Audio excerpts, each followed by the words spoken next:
Sa ating mundong ginagalawan ay talagang may mga masasamang nilalang na gustong umabuso at pumatay sa mga ordinaryong tao. Kinakailangan nating umiwas at sugpuin ang mga uri ng kampo ng kadiliman upang magkaroon ng mapayapang pamumuhay. Magandang araw po sa inyo, Sir Reggie, at sa mga nakikinig dito sa YouTube channel. Ako po si Elmo na mula sa baryo ng Solomon. Isa po ako sa masugid na taga-subaybay sa inyong channel at naglakas loob po akong sumulat upang isalaysay ang kwento ng aming pamilya ukol sa aswang na nahumaling at nagnasa sa aking inang buntis at panganay na kapatid. Ilang beses ko po pinag-isipang mabuti bago ko po ipadala itong kwento dahil medyo matagal po ako namuhi sa aswang na nagnasa sa aking ina't kapatid. Taong 1997, nasa 17 taong gulang ako ng mga panahong iyon at nakatira pa kami sa kubo sa baryo. May mangilan-ngilan pa kami mga kapitbahay dahil malayo ang agwat ng mga kabahayan. Hindi na ako nakatapos sa sekundarya dahil maaga akong tumulong sa paghahanap buhay sa aking ama. Wala pa sa isip ko ang magkaroon ng nobya sa hirap ng buhay. Kahit panay ang payo ng kaibigan ko na manligaw ako ng mga nirereto nila sa akin. Wala akong panahong sumakit ang ulo ko sa relasyon. Magastos din ang manligaw at aksaya sa oras. Mas gugustuhin ko pang kumita ng pera upang may makain ang aking pamilya sa araw-araw. Isa pa, kapag nakabuntis ako ay siguradong mas malaki ang magagastos ko, lalo na at wala akong ipong pera. Pinagpaplanuhan ang pakikipagrelasyon pati ang pagpapamilya, kaya hindi dapat madaliin. Samantalang ang panganay kong kapatid na si Ate Pilar ay maswerteng nakatapos sa sekundarya, ngunit hindi na rin siya nakapagpatuloy ng pag-aaral sa kolehiyo dahil na rin sa hirap ng buhay. At saka mas makakabuti kung kikita ng pera kaysa bunuin ang ilang taon sa pag-aaral. Mahal din ang pagpasok sa universidad sa kolehiyo at hindi kakayanin ng mga magulang ko ang gastos. Nagtrabaho siya sa syudad sa pabrika ng mga damit at umuwi sa baryo tuwing nakakaisip siyang magbakasyon. Likas na mapagtiwala at palakaibigan ng aking ama, kaya naman kahit malayo ang aming bahay ay maraming bisita ang dumadayo sa aming bahay at nakikipag-inuman sa kanya. Bata pa sa natatandaan ko na kwento ng lolo ko at lola, ay madalas niyang napapagalitan ng tatay ko dahil mabilis itong magtiwala sa mga taong hindi pa niya lubos nakikilala. Mabilis daw itong maniwala at mahulog ang loob sa mga tao, kaya naman madalas ay naloloko. May insidente pa daw noong kabinataan nito na ninakawan siya ng pera. Mahilig kasi makipagbarkada at halos siya ang nanlilibre sa mga ito.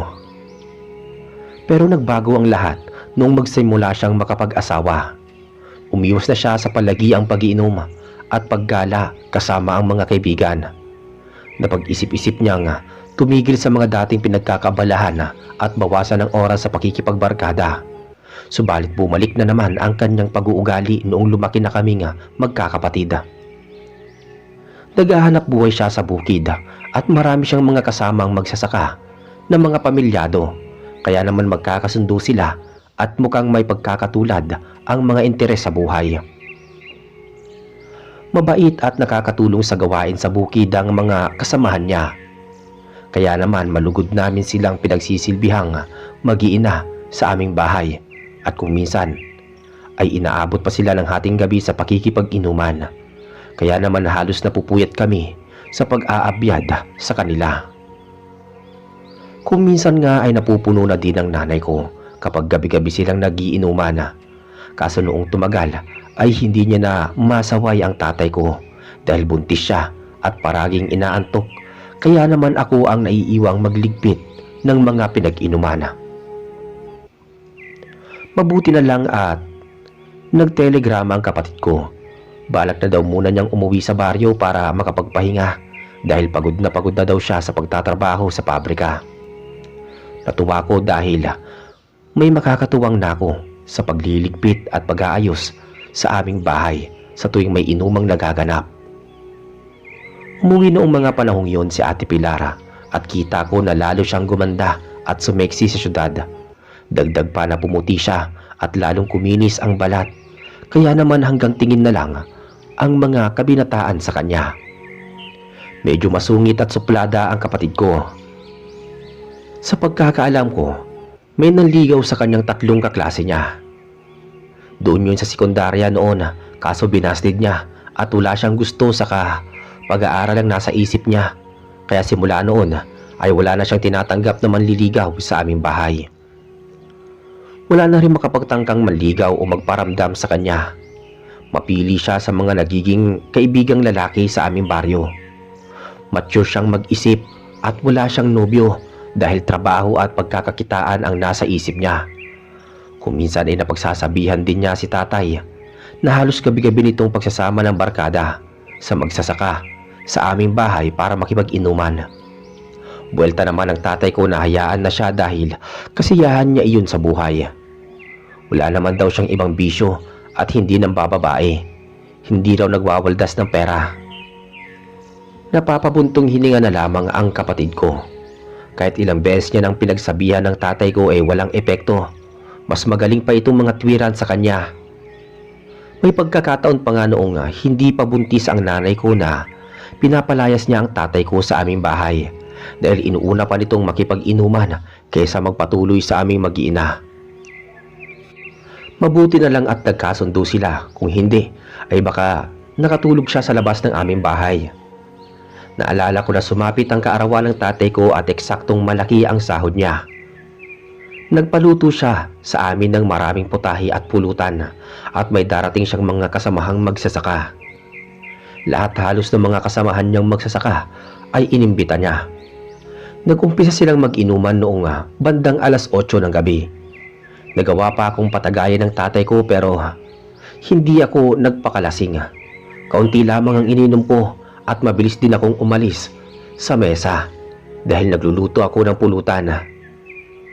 Pagod na din ang nanay ko. Hindi siya pwedeng magpuyat dahil buntis siya, kaso naiirita na siya sa ingay ng mga lasenggong magsasaka.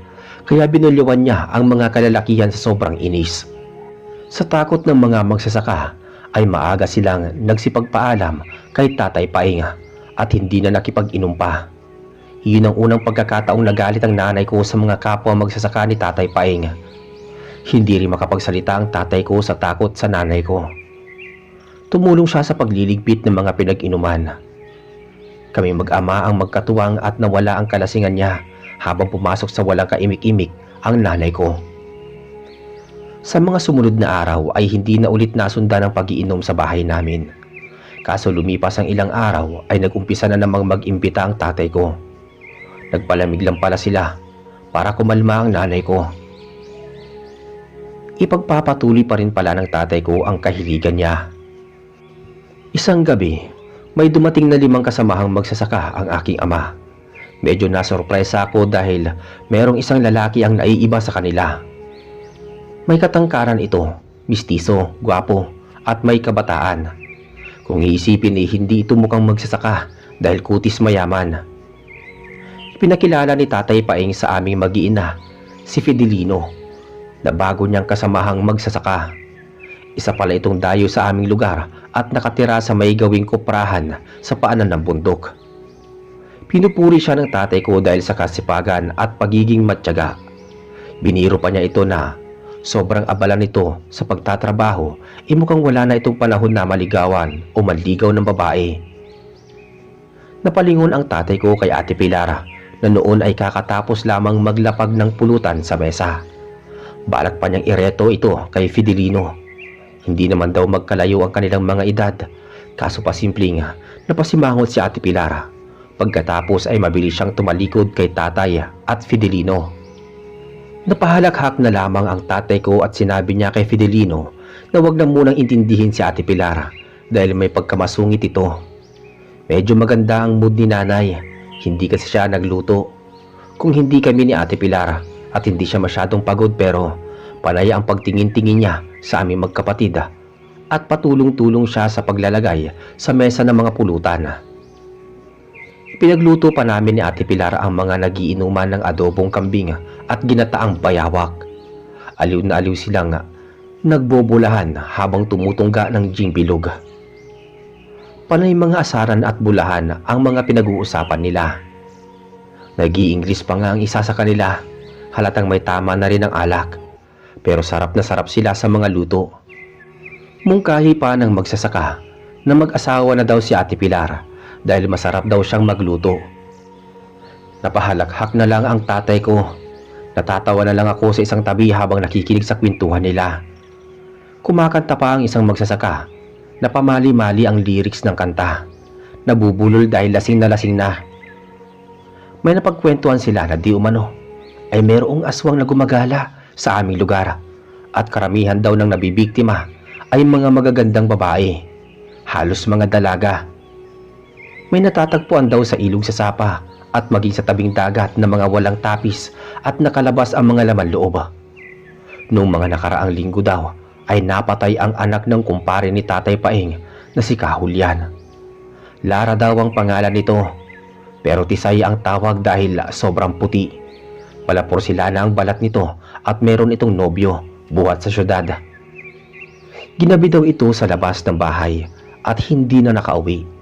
Kaya nag-alala ang kanyang mga magulang at humingi ng tulong sa kapitan. Hinanap nila si Tisay.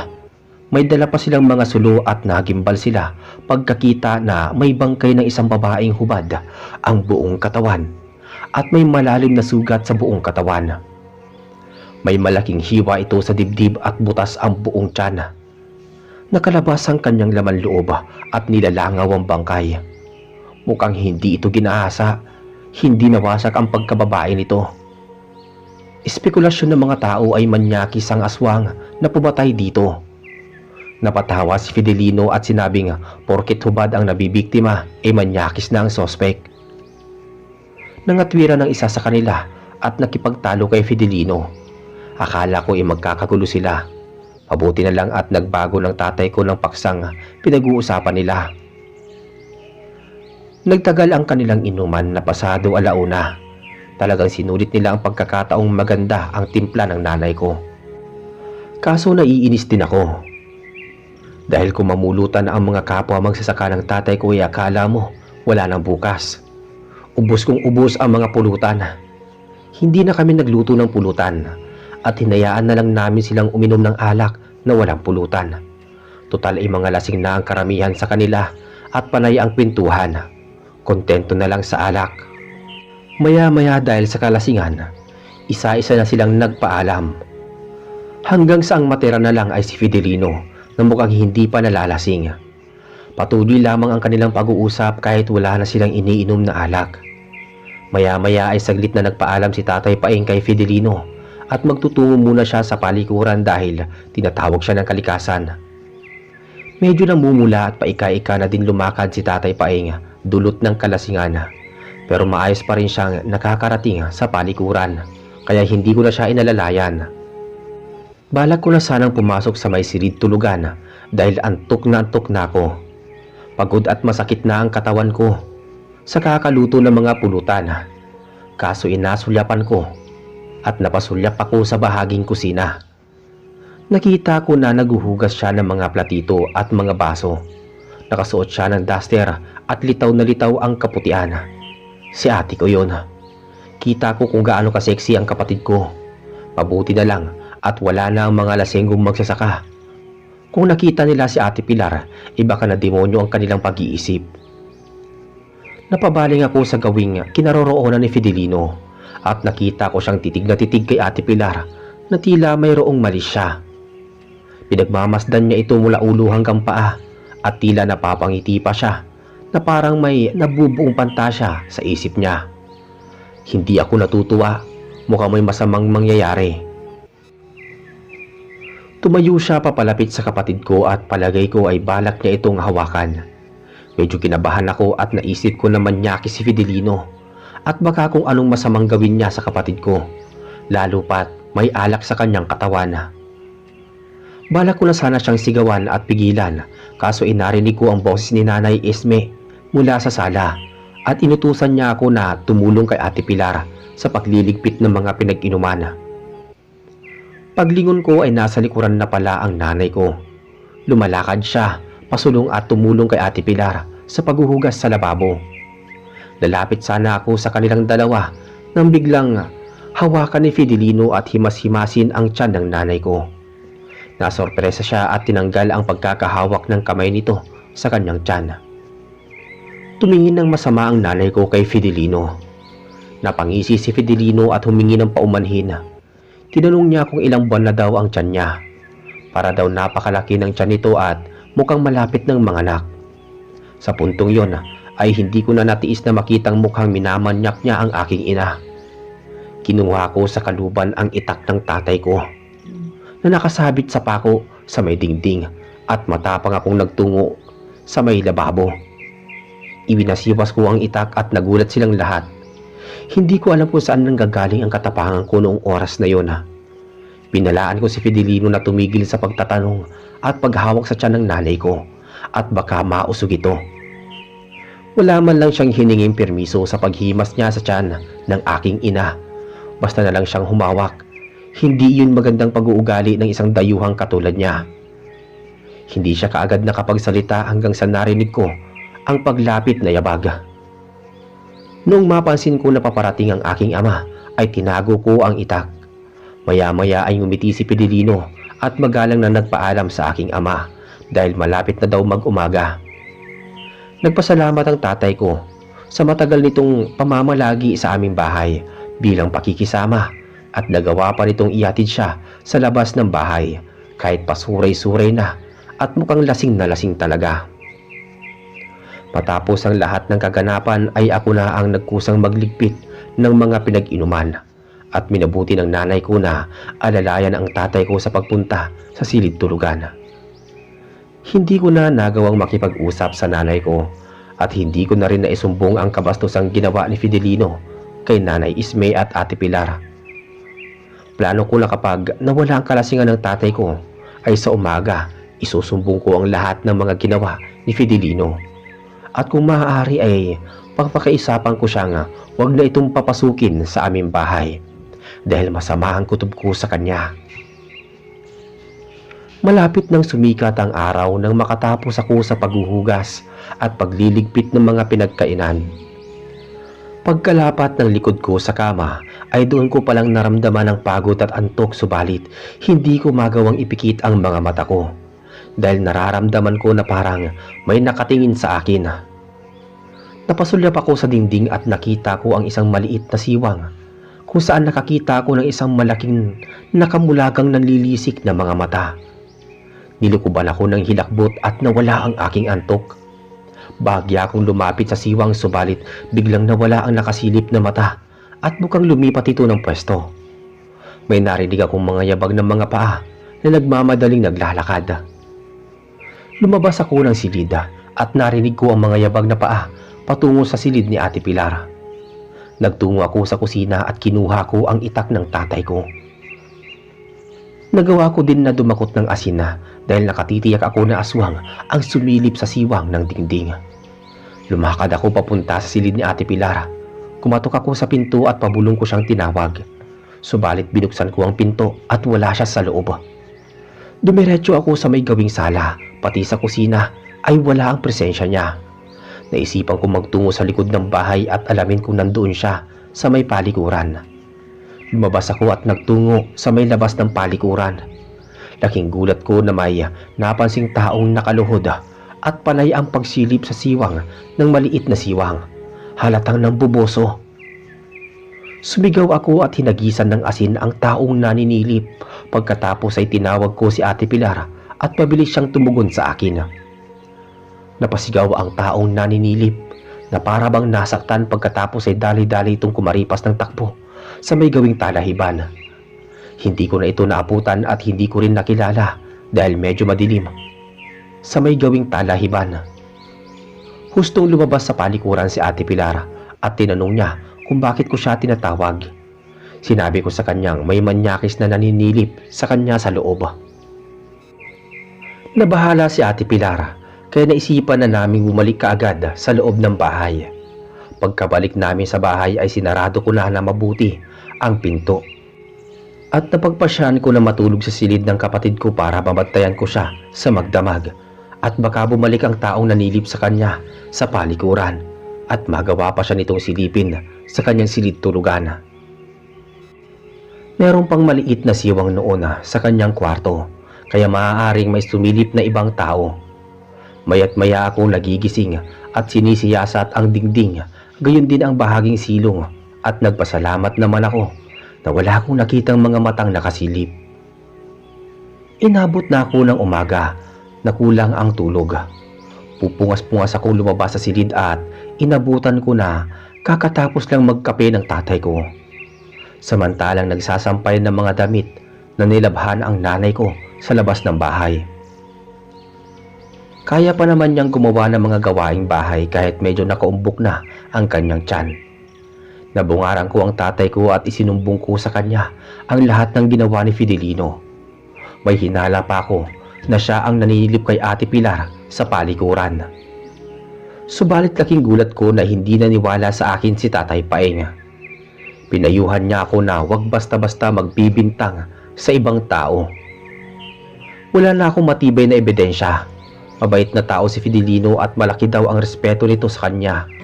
Hindi daw nito magagawang gumawa ng kahalayan sa aking ina at kapatid.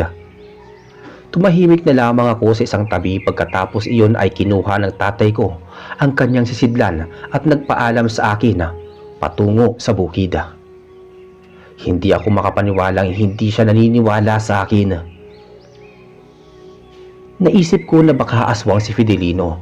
Simula noong hawakan niya ang tiyan ng nanay ko, ay humilab-hilab na ito.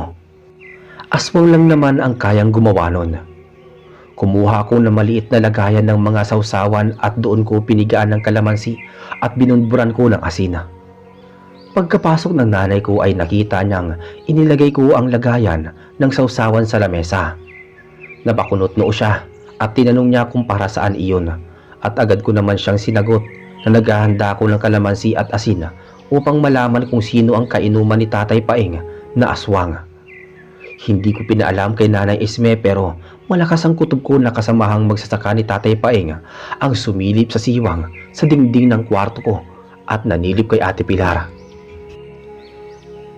Pagsapit ng gabi, nabanggit sa kanya ng tatay ko na gagabihin siya ng uwi dahil binyag ng anak ng kasamahan nitong magsasaka na si Mang Baltasar at siguradong umaatikibong inuman na naman ang magaganap.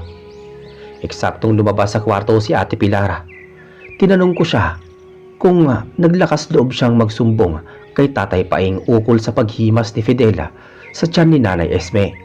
Ayon sa kanya ay nagbabakasakali siyang magsumbong noong pagkagising niya, subalit hindi rin naniwala si Tatay Paeng at nagawa pa siyang masermonan ito. Pinilit-pilit pa nga siyang huwag magsungit dito at balak pang ireto sa kanya si Fidelino. Kaso wala naman siyang gusto rito at hindi siya interesado. Hindi pa rin ako nawalan ng pag-asa. Gagawa ko ng paraan upang paniwalaan ako ng aking ama at maipabatid din sa mga opisyal ng barangay ang kamuntik ng pagmamanyak ni Fidelino sa aking ina at kapatid. Samantala, inutusan ako ni Nanay Esme at may pinakuha siya sa akin na isang basong tubig mula sa kusina. Kumuha ako at agad na dumiretso sa silid tulugan ni Nanay Esme at iniabot ang isang basong tubig. Nabanggit niya sa akin na medyo humihilab ang kanyang tiyan pero nakakaya pa daw niya ang sakit. Nawawala-wala naman daw iyon. Lumabas ako sa may silid at nahuli ko si Fidelino na panay ang sulyap kay Ate Pilar sa may gawing sala habang abala ito sa pagpupunas sa lamesa. Kita ko na sumisinghot-singhot si Fidelino, mukhang inaamoy ang pabango ng aking kapatid. Kinilabutan ako at hindi ko maintindihan kung bakit kinakailangang suminghot-singhot pa ni Fidelino malapit sa direksyon ni Ate Pilar. Maya-maya, lumabas si Tatay Paeng na may hawak na pera. Tumayo si Fidelino at agad na kinuha ang pera. Nangako siya sa aking ama na babayaran ito sa makalawa at pagkatapos ay nagpasalamat. Saka umalis na sa aming bahay. Gusto ko mang magsumbong kaso alam ko na hindi naman ako paniniwalaan ng tatay ko. Kaya minabuti ko na lang na manahimik. Kinagabihan, pabaling-baling ako sa kama. Pawis na pawis ako at talagang takot na takot ako. Dinalaw ako ng masamang panaginip. Nasa bukid daw kami ng tatay ko at habol hininga kaming tumatakbo. May humahabol sa aming aswang. May ilang kilometro na din ang aming nararating nang biglang huminto sa pagtakbo si Tatay Paeng. Umubo siya habang bumubula ang bibig. Kamuntik pa siyang mapabulagta sa lupa at pinipilit ko siyang tumayo, subalit naabutan kami ng aswang na nangingintab ang balat at matutulis ang mga pangil. Nanlaki ang aking mga mata pagkakita ko sa pamilyar nitong muka. Siya si Fidelino at papalapit siya ng papalapit sa amin para kainin kami mag-ama. Sumigaw ako at doon na nagdilim ang paligid. Pagbalikwas ko sa kama, humihingal ako na tila nalulunod sa tubig. Malakas ang pintig ng puso ko at nanunuot sa mga balahibo ko ang matinding kilabot.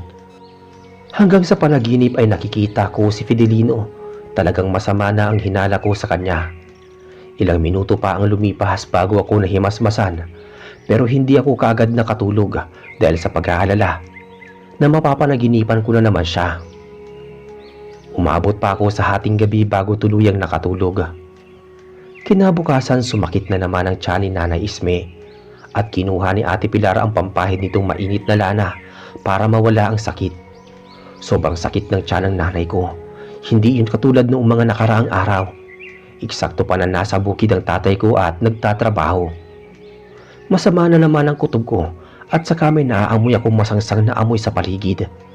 Nakakasuka ang amoy, tila may nabubulok na laman na may halong amoy ng balat ng kalabaw na hindi ko mapaliwanag. Alam ko kung saan iyon nagmumula. Tumingin ako sa bawat sulok ng bahay, subalit wala akong makitang patay na daga o anumang insekto. Hanggang sa mapatingin ako sa silong at may nakita akong mapupulang mga mata. Hinagisan ko ng asin ang gawing silong, ngunit mabilis na nakatakbo ang nilalang. Nainis ako dahil hindi ko natamaan ang nilalang sa may silong. Kumaripas ako ng takbo palabas ng bahay upang maabutan ang nilalang na yun. Kaya lang ay nabigo ako. May isang lalaking lumundag sa may kakahuyan at bigla na lang naglaho. Pakiramdam ko ay aswang ang nilalang at hindi lamang kapatid ko ang pinupuntirya nito, kung hindi ang nanay kong buntis din. Lumakas ang hinala ko kay Fidelino. Siya lamang ang may lakas ng loob na gawin iyon sa aking ina. Dumagdag pa ang mga kakaiba niyang kinikilos simula noong gabing makipag-inuman siya kay Tatay Paeng. Bumalik ako sa bahay at inabutan ko na mahimbing nang natutulog ang aking ina. Nabanggit sa akin ni Ate Pilar na gumanda ang pakiramdam ni Nanay Isme pagkatapos na mapahiran ng botilyang may mainit na lana. Ipinagtapat ko kay Ate Pilar na mayroong aswang sa silong at kamuntik ko na itong mahuli, kaso mabilis itong nakatakas.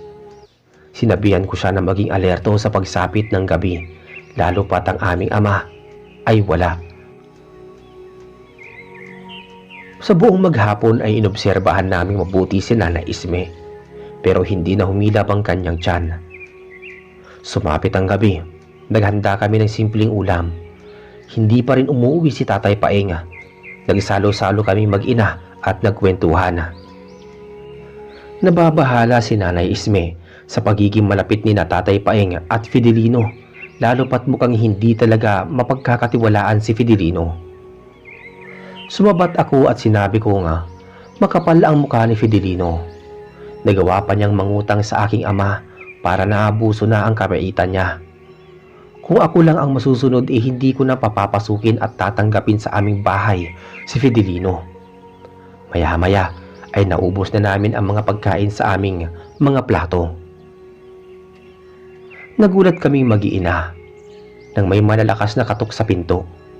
Noong una ay nakala ko na si Tatay Paeng yun at baka lasing na lasing ito, ngunit hindi nagsasalita kung sino mang kumakatok sa may pinto. Nagmamadali talagang halos wasakin na ang pinto, kaya naman kinuha ko ang isa pang itak sa may kusina bago ko kinausap ang sino man na taong kumakatok sa labas ng pinto. Malalakas ang mga naging pagtatanong ko at hindi ko basta-basta binubuksan ang pinto. Maya-maya ay narinig ko ang mga boses ni na Mang Fernando at Mang Etan, kapwa magsasaka ni Tatay Paeng. Kahit papaano, naibsan ang takot ko kaso labis ang aking pag-aalala at iniisip ko pa na baka may masamang nangyari sa aking ama. Kaya hindi ako nagdalawang isip na buksan ang pinto. Lumitaw sa harapan naming mag-iina ang dalawang magsasaka habang nakakbay sa tigkabilaan nilang balikat ang kamay ni Tatay Paing.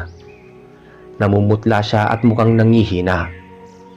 Pinapasok namin sila sa aming bahay at nang mailapag sa lamesa ang katawan nito ay kinausap ni Mang Fernando si Nanay Isme at nabanggit niya na biglang sumama ang pakiramdam ng tatay ko. Nagsuka ito at kamuntik nang mawalan ng malay sa di malamang kadahilanan.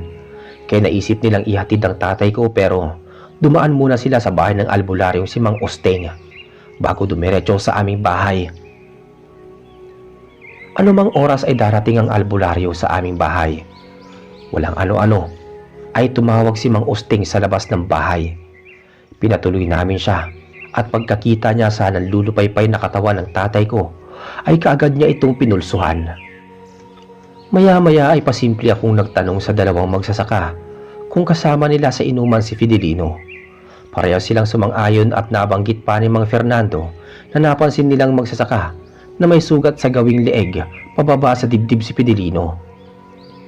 Dumadaing din ito ng sakit ng likod. Paliwanag daw nito na nabanlian daw siya ng kumukulong tubig sa kanilang bahay. Sa pagkakataong yon ay sumagi sa isip ko na maaari si Fidelino ang nanilip kay Ate Pilar. Posibleng nadampian ng asin ang leeg nito at dibdib. Noong may nakita kong nakasilip sa silong ng bahay namin, hindi ako naniwalang nabanlian si Fidelino ng kumukulong tubig. Palabas lamang niya iyon para hindi mapaghinalaan sa ginawa niyang kalokohan. Maya-maya ay tumigil na kami sa pagkukwentuhan at pinanood ang panggagamot ni Mang Osteng kay Tatay Paing. May inilabas siyang asul na tawas sa kanyang bulsa at inutusan ako na kumuha ng palanggana at isang basong tubig. Agad akong tumalima at binigyan ko siya ng mga palanggana at isang basong tubig. May inilagay siyang pulbura sa baso at pinainom niya sa aking ama. Sunod-sunod ang pagsuka ng tatay ko sa nakasahod na palanggana. Tumambad sa harapan namin ang malapot na mabahong maitim na likido. Hinayaan niyang magsuka si Tatay Paing at humanap siya ng tiyempo para makausap kami mag-iina. Ayon sa nakita niya sa kanyang pagtatawas ay nilason si tatay at ginamitan ng mahika ng aswang. Hindi para hawaan ng pagiging aswang kundi para patayin. Matagal na daw pinagbabalakan ng aswang ang aking ama dahil may masama itong plano sa aking inang buntis at kapatid. Mabango at katakam-takam daw ang amoy ng buntis sa mga aswang. May lihim pang pagnanasa ang aswang sa aking magandang kapatid at gusto pa niya itong mahawaan upang maging kauri. Kaya pala madali nitong malinlang ang aking ama dahil nagkunwari itong mabuting tao. Gumamit din ito ng orasyon kung saan nakontrol niya ang pag-iisip ng tatay ko. Malinaw pa sa sikat ng araw, si Fidelino nga ang aswang at kaya pala kahit anong sabihin namin magkapatid laban sa kanya ay hindi kami pinaniniwalaan ni Tatay Paing. Iyon pala ay nasa ilalim siya ng impluwensya ng kapangyarihan ng aswang. Naisip ko na baka nalawayan ni Fidelino ang tagayan na walang ibang nakapansin at binigay niya kay Tatay Paing. Ito nga ang kanyang balak lasunin. Ipinagtapat ko sa kanilang dalawa ang ginawang pamamanyak ni Fidelino sa aking ina at kapatid noong gabi na nagkainuman sila sa aming bahay. At bukod pa doon, ang paninilip nito sa palikuran at silong. Isiniwalat ko din na pinaghihinalaan ko siyang aswang dahil noong hinawakan nito ang tiyan ng nanay ko ay panay ang pagsakit noon. Sigurado ako na gustong patay ni Fidelino ang tatay ko sa kadahilan ng nais niyang mabalikan ang nanay at kapatid ko para magawa niya kanyang gusto. Kung hindi siguro buntis ang nanay ko, posibleng pagnasaan din niya ito dahil hindi pa halatang matanda ang aking ina at talaga namang kaakit-akit. Naiinis ako pero pinilit kong magpakahinahon dahil alam ko na hindi iyon makakatulong para makaligtas sa kamatayan ng aking ama. Kaya hinintay na namin mapagaling ng albularyo ang aming ama. Napakaraming nailabas na mabahong likido ang aking ama at tumagal ng halos 1 oras bago nanumbalik ang kanyang kulay at mawala ang panlalamig sa kanyang buong katawan. Lumipas pa ang ilang minuto, nakatulog siya ng mahimbing. Ngunit bahagya akong lumayo kina Nanay Esme at Ate Pilar. Sinimplihan kong kausapin si Mang Usting, gayon din ang dalawang kaibigan ng tatay ko na magtungo kami sa bahay ni Fidelino sa kasunod na araw upang makausap ito ng masinsinan at mabalaan sa ginawa niyang karahasan. Sinabihan ko sila na huwag sabihin sa aking pamilya ang aming plano. Kinabukasan maaga akong gumising at naggayak ako ng asin at kalamansi sa aking sisidlan. Gayon din ang matalas na itak. Pagkatapos ay nagpaalam ako sa aking ina at kapatid. Tulog pa noon ang tatay ko at walang kaalam-alam sa aking mga plano. Sinundo ako ni Mang Fernando at Mang Etan at gayon din ang albularyo. Kaya parang kinutuban ang nanay ko na meron kaming masamang gagawin, pero sinabi ko na lamang sa kanya na ako na muna ang magtatrabaho sa bukid habang nagpapagaling ang aking ama. Matagal akong tinitigan ng nanay ko bago niya ako sinabihang mag-iingat at huwag gumawa ng mga bagay na labag sa kanyang kalooban. Tinamaan ako ng konsensya sa mga tinuran niya, pero wala nang oras para umatras. Mahaba ang nilakad namin at paulit-ulit akong tinanong ni Mang Usting kung sigurado akong susugurin si Fidelino. Kaya paulit-ulit ko din siyang sinagot na hindi ako duwag para hindi ko siya harapin. At isa pa, nasaan niyo siyang tao sa umaga, kaya hindi niya ako magagawang saktan, lalo pat may dala akong mga pangontra. Naisip ko na baka nagtatago sa loob ng bahay si Fidelino at nangangamba na puntahan siya. Biglang nagdilim ang paningin ko. Kinuha ko sa aking sisidlan ang ilang piraso ng kalamansi at sumigaw ako sa labas ng bahay. Pinagbantaan ko pa siya na kung hindi siya lalabas ng bahay, mapipilitan akong gumamit ng pangontra sa aswang. Maya-maya ay bumukas ang pinto at nakita ko si Fidelino na nangihina at mukhang may sakit. Sunog ang leeg, naabot hanggang dibdib. Nagwala ko pagkakita ko sa kanya. Bala ko siyang atakihin, subalit sinalag ako ni Mang Usting at humingi siya ng paumanhin kay Fidelino sa inasal ko.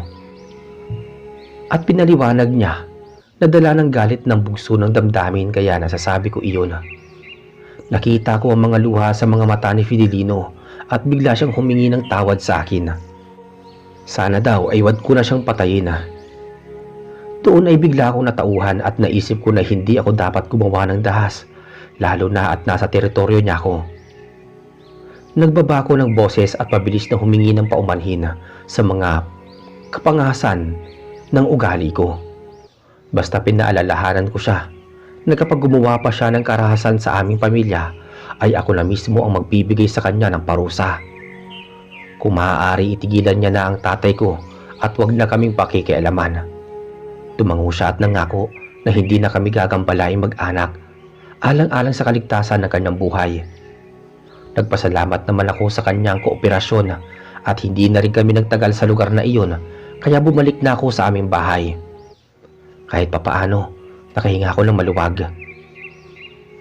Pagkakita ko sa tatay ko, napansin ko na mukha pa siyang nangihina, pero magaling na siya kumpara sa nagdaang gabi.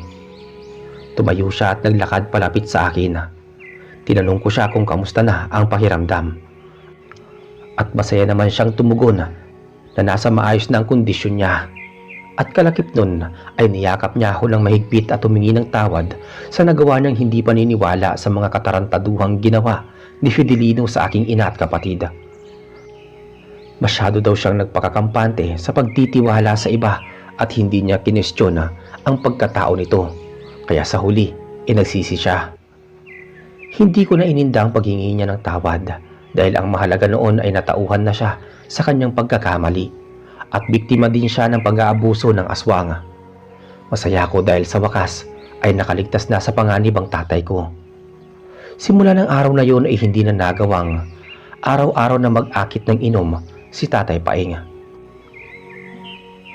Umuwi siya na naglalaan ng oras para makasama kami at hindi na rin siya nagpupuyat, kaya nakakabawi siya ng lakas at tuluyang gumaling sa iniindang sakit. Makalipas pa ang ilang araw ay narinig ko sa usap-usapan sa bukid na nagpaalam na si Fidelino sa mga kapwa magsasaka at pagkatapos ng araw na yun ay bigla na lang siyang nawala at walang nakakaalam kung saan siya nagpunta. Lumipas pa ang ilang buwan may nagtagpo ang bangkay sa isang bakanting lugar kung saan nakilala ang bangkay bilang si Fidelino. Nabali ang liig nito at maraming kalmot at sugat sa iba't ibang bahagi ng katawan. Para siyang sinaksak ng matutulis na bagay. May ilang residente na nakapagsabi na may nakakita ditong tindero ng kakanin na lumilibot sa buong bayan at sa ilang kabahayan. Nakita niya sa isang kakahuyan kung saan may nakatunggali itong lalaki na may hawak na sibat na kawayan. Posibleng nahuli ng lalaki na may pinapatay na hayop o tao si Fidelino, kaya inatake niya ito. Nilabanan siya ng lalaki at walang habas na pinagsasaksak gamit ang matutulis na kawayan upang mabigyan ng matinding leksyon. At meron pa daw dumating na ilang kalalakihan na may dalang sibat at tumulong sa lalaki. Matapos mapatay ay tumakas ang mga kalalakihan at noong kinaumagahan ay nakita ng mga residente ang bangkay ni Fidelino. Hindi nakilala ng nakasaksi kung sinong mga kalalakihan ang pumatay dito. Hindi na kailanman nahuli ang mga pumatay kay Fidelino pero simula noon naging matiwasay ang pamumuhay ng mga tao at wala nang pinangambahan ang aking ina at kapatid sa mga kaibigan at kainuman ng tatay ko tuwing magkakasiyahan sila sa aming bahay. Si Fidelino lamang kasi ang dayuhan sa mga ito. Ngunit lumipas lamang ang ilang buwan ay may napabalita na namang aswang na dumudukot ng kadalagahan at kumakain ng kanilang mga puso at atay. Kamuntik nang madagit noon si Ate Pilar noong abutan siya ng gabi at masiraan ng sinasakyang tricycle. May umaaligid na aswang sa kanyang direksyon. Mabuti na lang at napadaan ang manliligaw niyang si Ivan kasama ang kaibigan niyang si Martina. Si Ivan ay naninirahan din sa baryo pero nagtatrabaho siya sa pabayuhan ng bigas. May ilang kilometro ang layo sa aming bahay. Hindi nakalapit ang aswang dahil may dalang mga buntot pagi at lana ang magkaibigan. Inihatid nila si Ate Pilar sa aming bahay at hindi nila ininda kung gaano man ito kalayo at kung abutin man sila ng umaga. Noong makarating sila sa aming bahay, ay inanyayahan namin silang magpalipas doon ng magdamag upang makapagpahinga sila at makaligtas sa anumang kapahamakan sa labas ng bahay. Subalit hindi pa rin nilubayan ng aswang ang kapatid ko. Kumalabog ang bubong ng aming bahay at maging sa dingding ay naririnig namin ang angil ng aswang. Hindi umalis ang manliligaw ng kapatid ko sa aming bahay.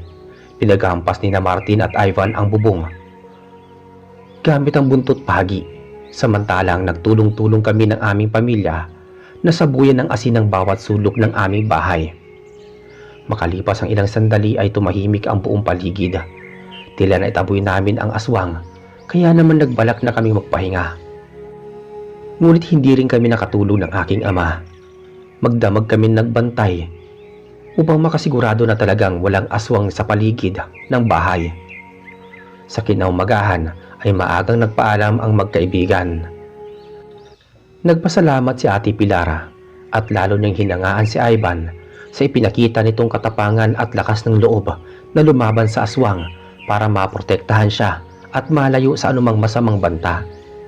Kaya noong matapos ang mainit na balita sa aswang ay nagpasya na si Ate Pilar na sagutin si Ivan. Noong mga panahong yun nakapanganak na din ang aking ina, isang malusog na sanggol na babae. Muling napuno ng kasiyahan ang aming pamilya. Makatapos makapagpanganak, pinayuhan si Ate Pilar ng aking mga magulang na sa tamang edad na siya para magpasya na mabuhay at nararapat lamang na may magtanggol sa kanya dahil tumatanda na rin ang aming mga magulang. Kaya iniisip din nila ang magiging kinabukasan nito, gayon din ang kapalaran ko. Kaya hindi rin naman nagtagal ang kanilang pagiging magkasintahan. Lumipas ang ilang buwan ay nagpakasal sila sa simbahan sa bayan. Pansamantala silang nakatira kasama kami sa isang bahay habang nagpapagawa ng sariling bahay sa karatig namin. Hindi na bumalik sa syudad si Ate Pilar. Hindi nagtagal ay nagbunga din ang kanilang pagmamahalan at nabiyayaan sila ng dalawang malulusog na supling. Nagnegosyo ng pababuyan at pag-aalaga ng kambing si Ate Pilar habang may nagtatrabaho naman sa bayan, ito si Ivan. Nakaipon sila ng pera at bumukod sila pagkatapos na makapagpagawa ng bahay. Natuwa naman ako sa naging kapalaran ng kapatid ko kaya nagsumikap din akong makapaghanap buhay at nakatagpo din ako ng mapapangasawa na nakilala ko sa aming baryo. May malaking lupaing sakahang pagmamayari ang kanilang pamilya. Naging magkatuwang kami sa lahat ng bagay at hindi na rin naman nagtagal ay lumugar na din kami sa tahimik. Nagkaroon din kami ng 2 anak pero hindi kami nagpatayo ng bahay at pinalaki na lamang namin ang bahay ng aking mga magulang. Hindi na namin nagawang lumipat ng bahay upang makasama naman ang aking mga magulang pati ang aking bunsong kapatid. Katuwang namin mag-asawa sa pag-aalaga sa mga bata ang aking mga magulang. Mula sa karanasan namin mag-anak, masasabi ko nga, hindi talaga pwedeng pagkatiwalaan ang ibang mga dayuhan na nagbabait-baitan at mga oportunista. Naging aral sa aming mag-anak na huwag basta magtiwala sa kung sino man, lalo pat hindi namin kilala ang buong pagkatao at hindi pa namin nakakasama ng matagal. Hanggang dito na lamang po ang kwento ng aming pamilya.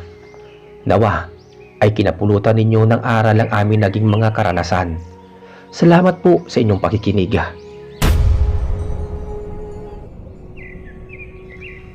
At doon po natatapos ang ating kwento. Pagpasensya nyo na yung boses ko, medyo barado pa talaga yung ilong ko saka medyo paos pa. Yun lang, ingat po kayo palagi. Hanggang sa muli.